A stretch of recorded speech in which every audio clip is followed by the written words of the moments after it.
하늘에서 선물 3장 2강 인류가 분열한다. 창세기 4장에 대한 내용입니다. 두 나라가 서로 조약이나 언약을 맺을 수 있습니다.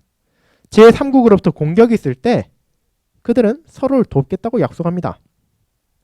성경에서는 하나님과 사람의 관계를 조약 혹은 언약이라고 합니다. 이 언약에서 하나님과 사람은 서로에게 약속합니다. 하나님은 사람을 구원하시고 보호하시며 인도하시고 그의 모든 필요를 공급하시겠다고 약속하십니다. 따라서 사람은 하나님을 사랑하고 섬기며 하나님의 뜻을 행하고 모든 일에서 하나님을 공경하겠다고 약속합니다.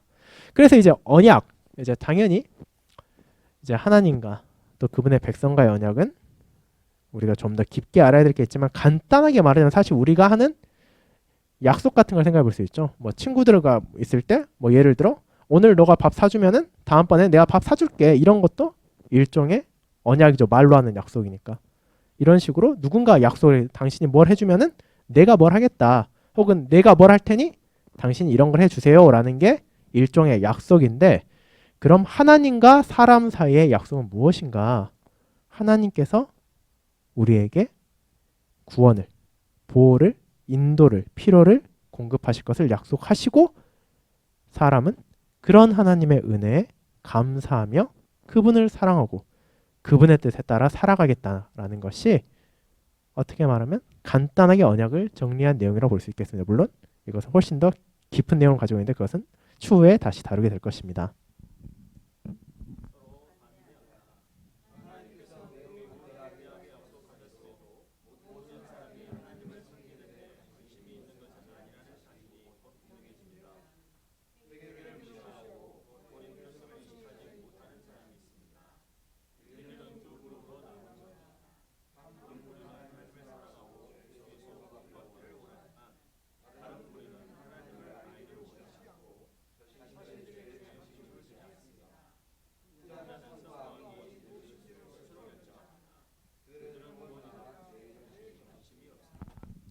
자, 그러니까 우리도 잘 알고 있죠. 이 세상에 우리가 흔히들 구분할 때 뭐 신자와 불신자라고도 말하기도 하는데, 하나님을 사랑하고 하나님을 믿는 사람도 있는 반면에 그렇지 않은 사람들도 있다는 것은 분명합니다.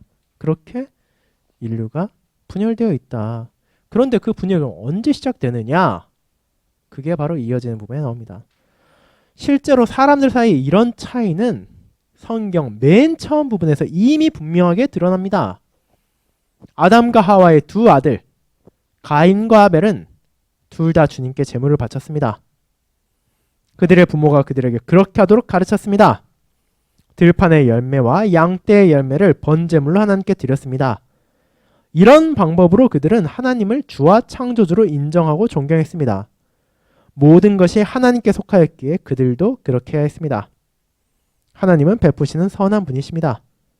타락한 뒤에 사람은 이 땅의 어떤 것에도 아무런 권리를 갖지 못합니다. 그러나 두 사람이 제사로 하나님을 인정했을 때 하나님은 가인의 제사는 거절하시고 아벨의 제사는 받으셨습니다. 왜 그렇게 하셨습니까? 자, 그러니까 생각해보면 이거 어떻게 보면 놀라운 일이라고 말할 수 있습니다. 아담과 하와, 그들이 창세기 3장에서 선악과를 따먹고 하나님의 말씀을 듣고 에덴 동산에 쫓겨났죠. 그러니까 그 자녀들도 당연히 이제 그들이 이제 제사 드린 거 보면 알겠지만 하나님에 대해 듣게 되었고, 그 부모의 잘못이 무엇인지를 알게 되었고, 그들이 어떻게 살아야 되는지 알아야 된다는 것은 전해졌을 것입니다. 그런데도 뭐 한 2, 3대가 지나고 뭐 한 100년, 200년이 지나고 뭐 그 후대가 많은 시간이 지나서 잊혀진 게 아니라 당장 아담과 하와의 아들들, 첫 아들과 둘째 아들 사이에서 이미 인류가 분열되었다는 것입니다. 한쪽은 하나님을 저버리는 것으로, 한쪽은 하나님을 의지하고 그분께 나아가는 쪽으로 나아가고, 그들 사이의 적대감, 그들 사이의 싸움이 형제간에도 이미 시작되었습니다.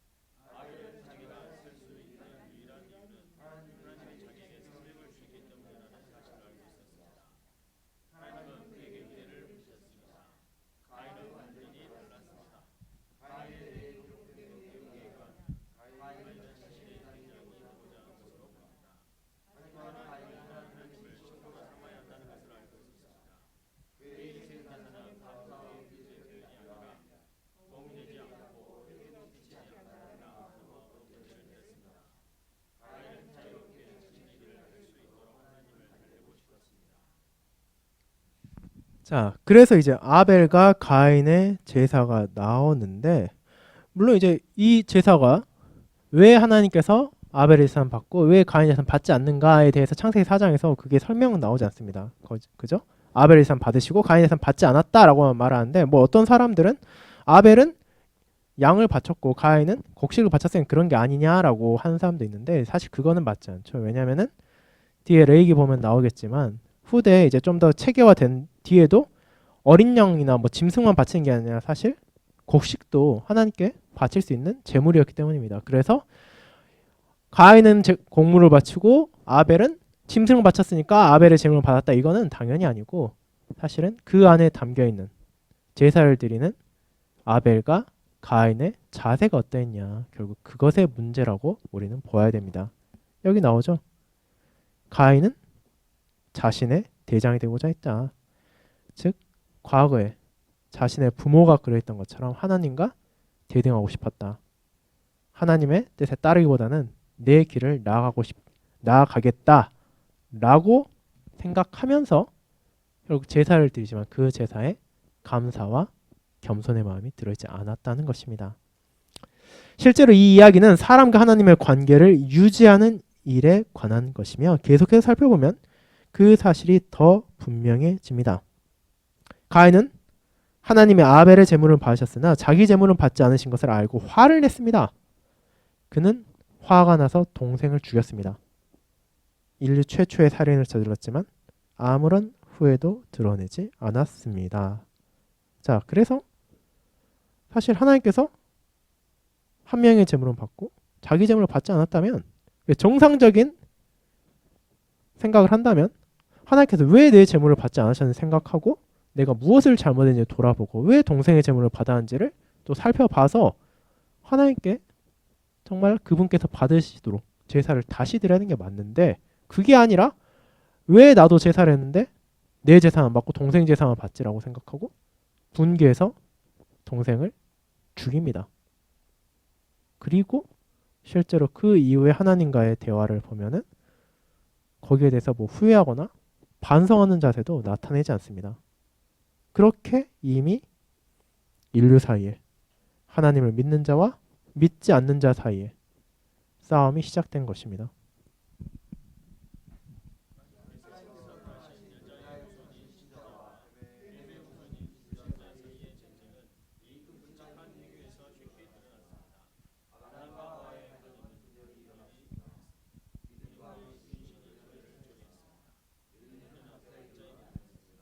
자, 그러니까 첫 인류 아담과 하와의 자손들이 분열한 것, 그들이 갈라진 게 도대체 무슨 이유냐? 뭐 다른 많은 이유가 있는 게 아니라 결국 하나님을 믿느냐 믿지 않느냐로 갈라졌다는 겁니다. 가인은 하나님을 믿기를 거부했고 하나님을 믿는 부모와 함께 살기를 거부하고 동생을 사랑하기를 거부하고 결국 동생을 죽이고 자신의 길로 나아갔습니다.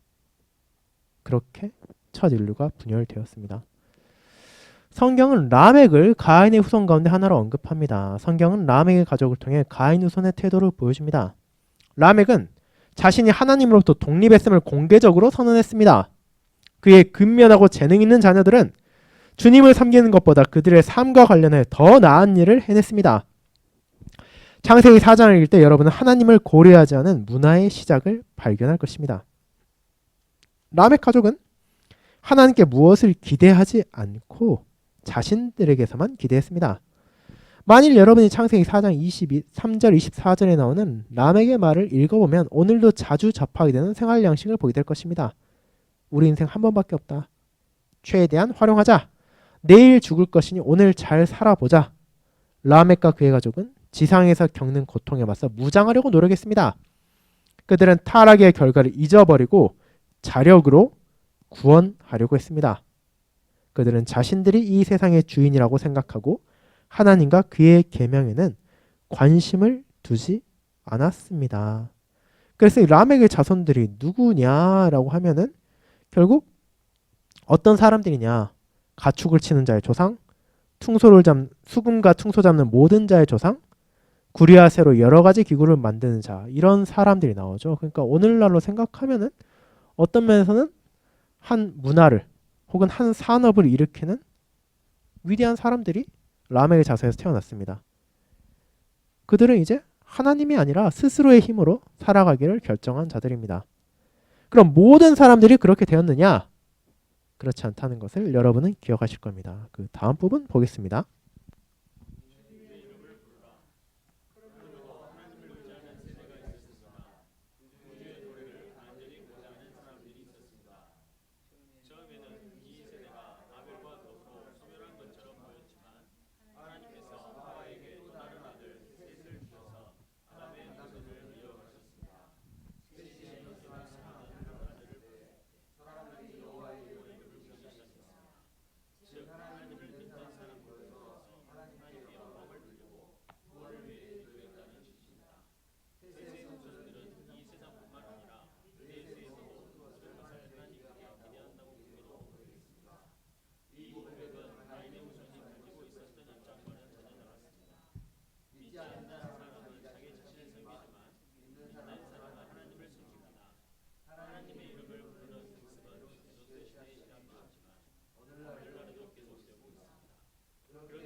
자, 그래서 가인의 후손과 이제 아벨이 죽은 후 셋의 후손에 어떤 차이가 나오냐? 창세기 4장 보면 가인의 후손에 대해서는 뭐 위대한 일들이 많이 나옵니다. 그들은 성을 지었고, 이제 쉽게 말하면 오늘날로 따지면은 도시를 건설하고 그 안에서 산업을 일으키고 그 안에서 또 문화를 융성하게 한 사람들입니다. 엄청난 사람들이 사실 어떻게 보면은. 그런데 그 안에 없는 것이 있습니다. 그게 바로 셋의 후손에 대해 나오는데, 셋의 후손에 대해 설명하면서 이런 말 전혀 하지 않았어요. 셋의 후손들은 뭘 창시하고 뭘 만들고 이런 말 전혀 하지 않고 그저 뭐라 말하냐? 여호와의 이름을 불렀다고 말합니다. 결국 그렇게 자신들을 의지하며 여호와 이름을 부르지 않기로 선택한 사람들과 하나님을 의지하며 주님을 부르며 살아가는 자들이 이렇게 갈려 나간다는 것입니다. 그리고 그런 두 그룹, 두 분류의 사람들의 대립과 싸움은 그저 이때 잠깐 있었다 끝나는 게 아니라 이후로 계속해서 이어진다는 것을 우리는 보게 됩니다. 하나님은 신실하시다. 삶에는 두 가지 길이 있습니다. 하나님과 함께 살거나 하나님 없이 사는 것입니다. 하나님은 오래전에 두 가지 생활 양식 사이에 갈등이 있을 것이라고 선언하셨습니다. 이는 두 군대가 전쟁하는 것과 같습니다.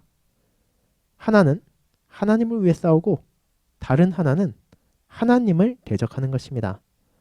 이 전쟁은 삶 전체에 영향을 미칩니다. 그래서 우리가 뭐 종종 부르기도 하는 이제 시편 1편에도 나오지만 사실 사람의 길이 여러 개가 있는 게 아니라는 것. 우리가 당연히 뭐 살아가다 보면 뭐 여러 가지 삶의 방식이 있는 것 같고 각자의 삶이 있는 것 같지만 결국 그거는 하나님을 따르는 삶이냐 따르지 않는 삶이냐 이 두 가지로밖에 정의되지 않는다는 것을 말합니다. 그 중간 자리는 있을 수 없다. 결국 이 두 길, 하나님을 위해 싸우느냐 하나님을 대적해 싸우느냐 그 두 길 가운데 모든 사람은 서 있다는 것입니다.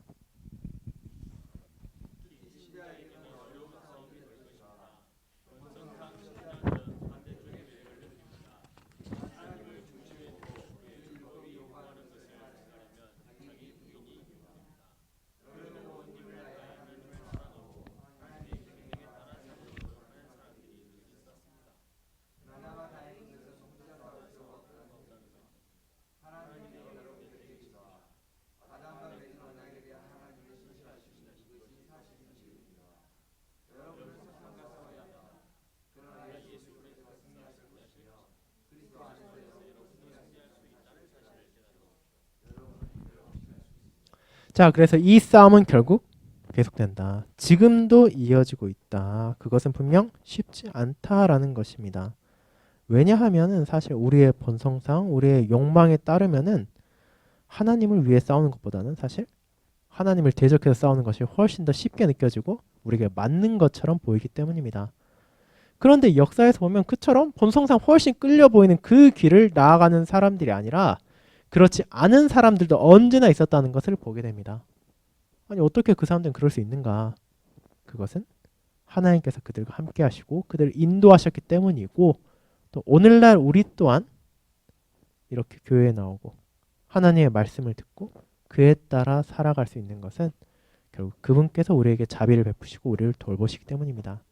그렇기에 그리스도 안에서 우리도 사탄과 싸우고 또 그리스도께서 이미 승리하셨고 그분의 승리의 온전함이 그분의 날에 우리에게 밝히 비추어질 것을 바라보며 패배자가 아니라 승리자로서 이 싸움을 함께 해나가야 할 것입니다. 이제 주님께서 가르치신 기도하고 오늘 모임 마치도록 하겠습니다. 다 함께 주기도문을 드리겠습니다.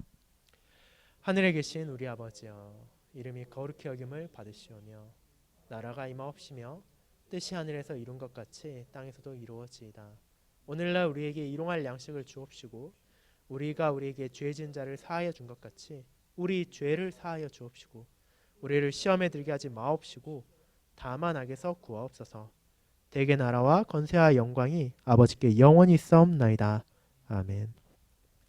네, 오늘 모임 함께 해주셔서 감사합니다. 또 다음 주에는 이제 3강 세 번째 부분을 나누도록 하겠습니다. 그럼 또 오늘 저녁 평안히 보내시고 주일에 뵙겠습니다. 감사합니다.